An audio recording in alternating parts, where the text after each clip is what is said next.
Good morning my dear friends, good morning wastage.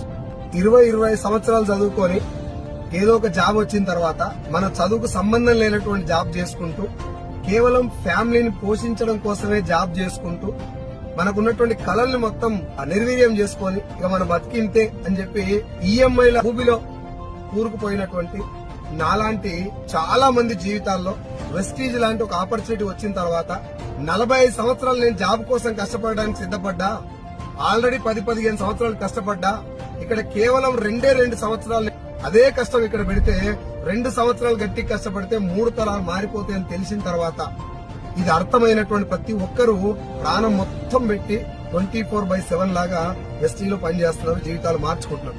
ఇంకా చాలా మందికి ఈ చిన్న విషయం అర్థం కావట్లేదు. జాబ్ కోసం అంత సీరియస్ గా ఎందుకు పనిచేస్తున్నారు? లైఫ్ మారదని తెలిసినా, ఇక్కడ లైఫ్ గ్యారంటీగా మారుతుంది, చాలా మంది మారింది అని తెలిసినా ఇక్కడ అంత సీరియస్ గా ఎందుకు పని చేయలేకపోతున్నారు?